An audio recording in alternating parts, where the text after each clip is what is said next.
अस्सलाम वालेकुम students, my name is Mohammed Haseeb और आज हम एक नया टॉपिक देखेंगे जिसका नाम है डोमेन यूकेरिया। डोमेन यूकेरिया के हम कुछ यूनिक कैरेक्टरिस्टिक्स देखेंगे जो कि डोमेन बैक्टीरिया और डोमेन यूकेरिया से आर्किया से डिफरेंट है। ठीक है, सबसे पहले सेल स्ट्रक्चर। सेल स्ट्रक्चर में इनके पास होता है ट्रू न्यूक्लियस। ट्रू न्यूक्लियस क्या होता है? जिसमें साइटोप्लाज्म में जेनेटिक एनिमल सेल में सेंटर में जेनेटिक मटेरियल के इर्द गिर्द डबल मेम्ब्रेन्स हों। ठीक है, उसको हम ट्रू न्यूक्लियस कहते हैं। ठीक है, अगर मेम्ब्रेन्स ना हो तो वो फॉल्स न्यूक्लियस होता है, वो बैक्टीरिया में पाया जाएगा। ठीक है, ट्रू न्यूक्लियस की निशानी है कि जेनेटिक मटेरियल जो है ना वो डबल मेम्ब्रेन बाउंड ऑर्गेनेली होगा, डबल मेम्ब्रेन्स नहीं इंक्लूड होगा। ठीक है, उसके बाद मेम्ब्रेन बाउंड ऑर्गेनेलिस जैसा कि उसमें होंगे डोमेन यूकेरिया में ट्रू न्यूक्लियस है, तो उनमें माइटोकॉन्ड्रिया जैसे डबल मेम्ब्रेन बाउंड ऑर्गेनेलिस जैसे कि माइटोकॉन्ड्रिया, क्लोरोप्लास्ट, एंडोप्लाज्मेटिक कॉलम, गोल्गी एपरेटस, लाइसोसोम्स, ग्राफ्टिसोम्स। ठीक है, इनके बेसिकली छोटे छोटे फंक्शन जो आगे हम डिटेल से देखेंगे। माइटोकॉन्ड्रिया जो कि इसको पावर हाउस कहता है, कहा जाता है सेल का। क्लोरोप्लास्ट जो कि लाइट एनर्जी को यूज करके खुराक तैयार करता है। एंडोप्लाज्मिक रेटिकल जो कि लिपिड्स और प्रोटीन्स को बनाता है। गोल्गी एपरेटस जो कि सॉर्ट करता है, मॉडिफाई करता है और पैकेज करता है। ठीक है, प्रोटीन्स की और लिपिड्स की। उसके बाद लाइसोसोम्स है जो कि हार्मफुल वेस्ट मटेरियल्स को, ओल्ड सेल्स को, ठीक है, और दूसरे सेल्स को खाता है और उसको सेल्स को क्लीन करता है, प्योर करता है। पेरोक्सिसोम्स क्या है? ये फैटी एसिड्स की ब्रेकडाउन होती है। ठीक है, इसके अलावा हाइड्रोजन पेरोक्साइड को भी ये तोड़ता है पेरोक्सिसोम्स, और उनको वाटर और ऑक्सीजन में कन्वर्ट कर देता है।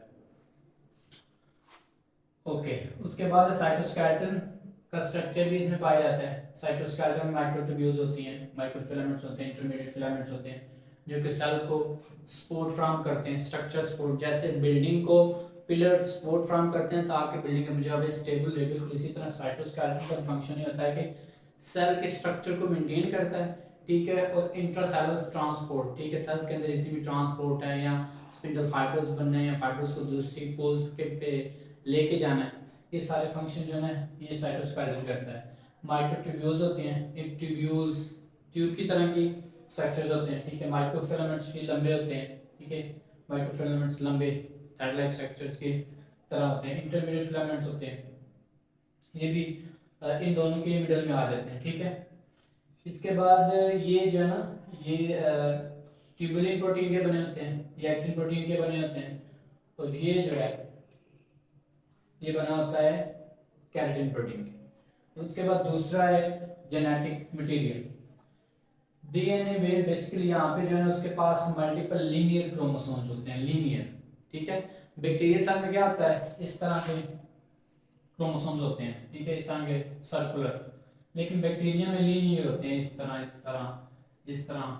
ठीक है, तो उनके पास डीएनए क्या होता है? प्रोटीन्स, हिस्टोन प्रोटीन के साथ एसोसिएट होता है, बाइंड होता है। ठीक है, जो हिस्टोन प्रोटीन इस तरह होती हैं तो डीएनए के मॉलिक्यूल इस तरह इसको रैप अप कर लेते हैं। ठीक है, इस छोटे से मॉलिक्यूल को।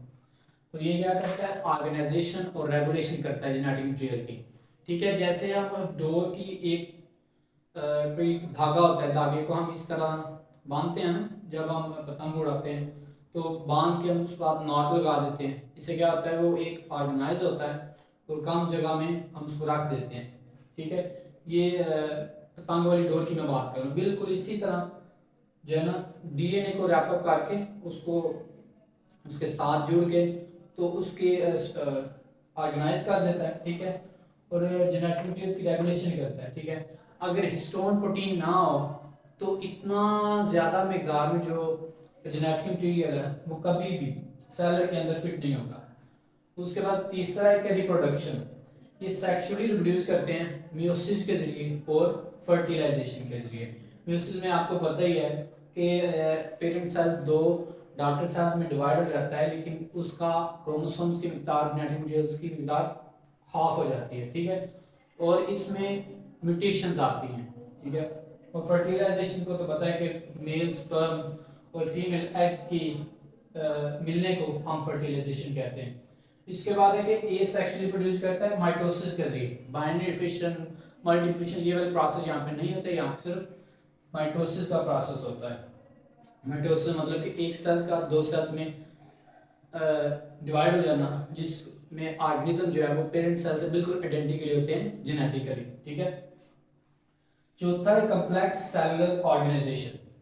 यहाँ पे क्या होता है कि सेल्स जो है वो बहुत सारे सेल्स सेम फंक्शन परफॉर्म करने के लिए इकट्ठे होते हैं, ठीक है। तो क्या बनाते हैं, टिश्यूज। फिर बहुत सारे टिश्यूज इकट्ठे होके एक ऑर्गन, एक किसी महसूस काम के लिए इकट्ठे होते हैं, जिसको हम क्या कहते हैं, ऑर्गन। जैसे कि हार्ट है, हार्ट एक ऑर्गन जिसका काम क्या है, पंप करना ब्लड को। और ये किन टिश्यू से बना होता है, connective tissue, muscle tissue, cardiac tissue. इसके अलावा बहुत सारे ऑर्गन जैसे कि हार्ट, लीवर, किडनी, ये बहुत सारे कॉम्प्लेक्स फंक्शंस को परफॉर्म करने के लिए इस्तेमाल होते हैं, जिसको हम ऑर्गन सिस्टम कहते हैं। ऑर्गन सिस्टम्स की बहुत सारे ऑर्गन्स के एसोसिएशन, कोऑर्डिनेशन की वजह से एक ऑर्गेनिज्म ब्रीथ कर पाता है, जिंदा रह पाता है और नॉर्मली डेली लाइफ जो है एक्टिविटीज कर पाता है, ठीक है। पांचवा है एवोल्यूशनरी रिलेशनशिप। यहाँ पे ये समझा जाता है कि ये यूकेरियोटिक सेल जो है इवॉल्व कैसे हुआ, थ्रू एंडोसिम्बियोसिस प्रोसेस, ठीक है, जहाँ पे दिखाया जा रहा है।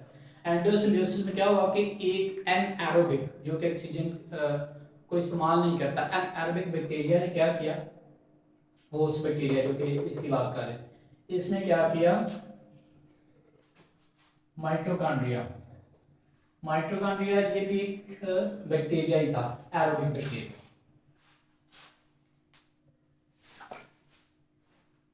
हाँ, ये क्या था, एक एरोबिक बैक्टीरिया,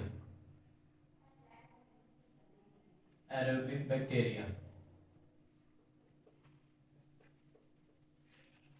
ठीक है। और ये भी एक एरोबिक बैक्टीरिया ही था। सियानोबैक्टीरिया, फोटोसिंथेटिक सियानोबैक्टीरिया,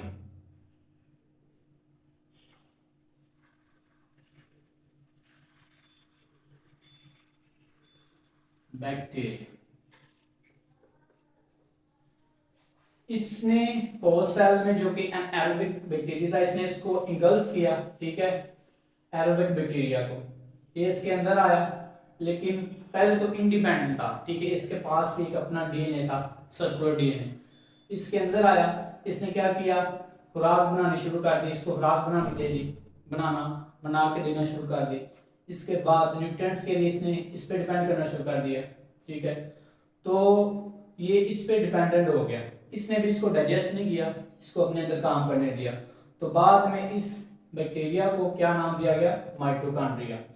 इसी तरह फोटोसिंथेटिक सियानोबैक्टीरिया, ये सेल के अंदर आया, इसने सनलाइट को यूज करके राख बनानी शुरू कर दी, ठीक है। तो केमिकल एनर्जी को, लाइट एनर्जी को केमिकल एनर्जी में कन्वर्ट करना शुरू कर दिया। तो ये भी इसके अंदर आ गया, इंगल्फ कर लिया, ठीक है। इसने भी इसको डाइजेस्ट नहीं किया, बल्कि इसको अंदर रहने दिया, ठीक है। बाद में इस सेल को हमने नाम दे दिया क्या, क्लोरोप्लास्ट ऑर्गेनेली, ठीक है। इसका सबूत क्या है कि ये दोनों बैक्टीरिया ही थे, इसके पास भी अपना सर्कुलर डीएनए, इसके पास भी सर्कुलर डीएनए, और ये बाइनरी फिशन के जरिए मल्टीप्लाई होते हैं ड्यूरिंग सेल डिवीजन। उसके बाद हम बात कर लेते हैं टेक्सोनोमिक हायरार्की, ठीक है। यहाँ पे कुछ टर्म्स समझ लेते हैं। हायरार्किकल सिस्टम क्या होता है, हायरार्किकल सिस्टम होता है कि एक ब्रॉडर लेवल से स्पेसिफिक आते जाना, मतलब पहले ब्रॉड से शुरू करना, फिर नैरो नैरो नैरो नैरो, इस तरह। जैसे कि domain, kingdom, phylum, class, order, family, genus, species, okay. उसके बाद है हायरार्किकल सिस्टम, यहाँ पे मैंने बता दिया। लेवल रैंक क्या होता है, पोजीशन। हायरार्किकल सिस्टम में जो पोजीशन होती है उसको हम लेवल या रैंक कहते हैं। जैसे कि डोमेन, किंगडम, फाइलम, ये सारे क्या हैं, ये सारे हैं रैंक। टैक्सा क्या है, actual group at any rank. For example domain bacteria, ठीक है, डोमेन बैक्टीरिया यूकैरिया, ठीक है, इस तरह की एग्जांपल्स आएंगी, सॉरी हाँ रैंक में इस तरह। ओके, हम देख लेते हैं लेवल्स पे। डोमेन सबसे हाईएस्ट लेवल आता है क्लासिफिकेशन, ठीक है, यहाँ पे एल बी आएगा, हाईएस्ट लेवल ऑफ ऑर्गेनाइजेशन। जैसे कि आपको भी पता है कि कितने डोमेन्स हैं, 3 डोमेन्स हैं, डोमेन बैक्टीरिया, आर्किया एंड यूकैरिया, ठीक है।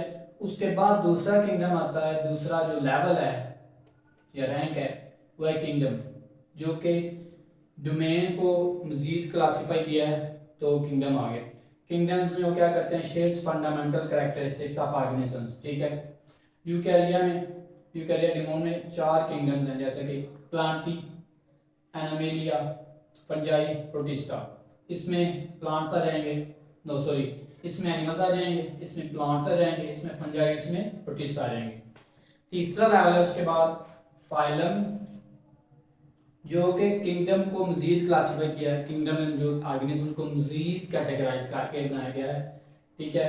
बिलो किंगडम क्या है, फाइलम, इसमें मजीद स्पेसिफिक होते चले जा रहे हैं। अब देख रहे हैं, shares basic body plan and structural features, जैसे कि फाइलम कॉर्डेटा, कॉर्डेटा किनको कहते हैं, इसमें नोटोकार्ड हो, ठीक है, नोटोकार्ड। नोटोकार्ड क्या होता है, एक फ्लेक्सिबल रॉड होता है, ठीक है, रॉड लाइक स्ट्रक्चर होता है जो कि बाद में ह्यूमंस में स्पाइन में कन्वर्ट हो जाता है, ठीक है। जैसे कि मैमल्स, बर्ड्स, इनमें ये होता है, ठीक है, मैमल्स, बर्ड्स, रेप्टाइल्स, फिशेस। चौथा क्या है, क्लास, फाइलम को मजीद क्लासिफाई किया तो क्या बन गया, क्लास।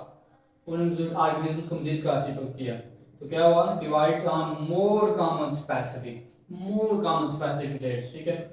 जैसे कि किंगडम एनिमेलिया को मजीद क्लासिफाई, फाइलम कॉर्डेटा मजीद क्लासिफाई किया, class Mammalia, mammals. Class Mammalia का मतलब ही ये होता है कि ब्रेस्ट, जो कि यंग वंस को नर्स करते हैं, ठीक है। हैव मैमल्स होते हैं और उनके पास क्या होता है, have hairs and memory glands, ठीक है। इसके आगे उसके बाद पांचवा है ऑर्डर, ठीक है, इसको मजीद क्लासीफाई किया, ठीक है, ऑर्गेनिज्म को मजीद छोटे छोटे लेवल्स में कन्वर्ट किया तो क्या बन गया, ऑर्डर, जो कि एडिशनल शेयर्ड कैरेक्टरिस्टिक्स की बिना पर डिवाइड किए गए थे। एग्जाम्पल, क्लास मेमेलिया में ऑर्डर प्राइमेट्स आता है। प्राइम का मतलब ही जो है ना फर्स्ट या फिर पहले, जो कि क्योंकि मैमल्स का फर्स्ट ऑर्डर ऑफ मैमल्स कहते हैं इसलिए इनको हम प्राइमेट्स कहते हैं, ठीक है। उसको मजीद डिवाइड किया, उसमें क्या आता है, ह्यूमंस, मंकीज एंड एप्स। इनको किससे क्लासिफाई किया जाता है, ह्यूमंस, मंकीज और एप्स को, लार्ज ब्रेन्स और अपोजेबल थम्स। अपोजेबल थम्स क्या होता है कि हाथ जिनमें थम्स जो है वो अपनी उंगलियों की फिंगर टिप्स को टच कर सकते हैं। जैसे कि इंसान है मैं, तो क्या कर रहा हूँ मैं, अपनी फिंगर टिप्स को टच कर सकता हूँ ना, तो इन थम्स को क्या कहते हैं, अपोजेबल थम्स, ठीक है। ये इंसानों में पाए जाते हैं, ठीक है, मंकीज और एप्स में। तो उसके बाद 6 है फैमिली, ऑर्डर प्राइमेट्स को मजीद क्लासिफाई किया, ठीक है, वो फैमिली होमिनिडी आ गई। होमिनिडी का मतलब ही बेटा ये होता है कि ये मैन लाइक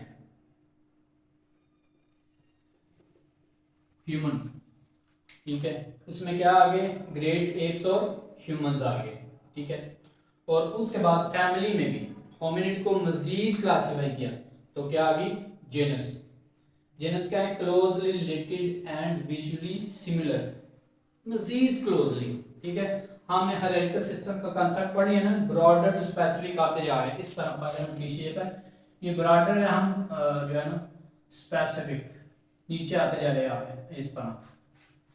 जेनस एग्जांपल्स क्या आ गए, फैमिली होमिनिडी में जेनस होमो है, होमो मींस ह्यूमंस और means humans and closest distinct relatives. उसके बाद 8वां है स्पीशीज, जेनस को मजीद क्लासिफाई किया तो स्पीशीज, मोस्ट स्पेसिफिक लेवल, ठीक है, मोस्ट स्पेसिफिक लेवल उसने खुद बोल दिया कि इसमें सिंगल टाइप्स ऑफ, यहाँ पे ये आएगा, सिंगल टाइप ऑफ ऑर्गेनिजम्स होंगे, ठीक है। डेफिनेशन क्या होता है कि स्पीशीज की एग्जांपल ये होती है कि आपस में इंटरब्रीड करेंगे और फर्टाइल ऑफस्प्रिंग प्रोड्यूस करेंगे। ठीक है, अगर इनफर्टाइल पर ऑफस्प्रिंग प्रोड्यूस कर रहे हैं तो वो स्पीशीज नहीं होंगी एक दूसरे के लिए। ठीक है, फर्टाइल ऑफस्प्रिंग प्रोड्यूस करना जरूरी है।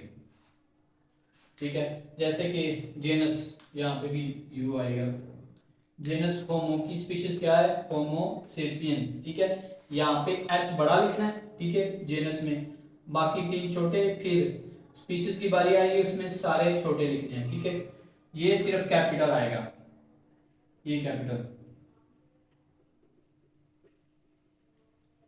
बाकी सारे स्मॉल। ठीक है, होमो सेपियंस का बेसिकली इसमें क्या आ जाएगी, मॉडर्न ह्यूमंस। ठीक है, यहाँ पे होमो का मतलब होता है ह्यूमंस और सेपियंस का मतलब होता है वाइज, वाइज या knowing. So that's all for today. If you have any questions, please let me know in the comment section. Thank you so much. Allah Hafiz.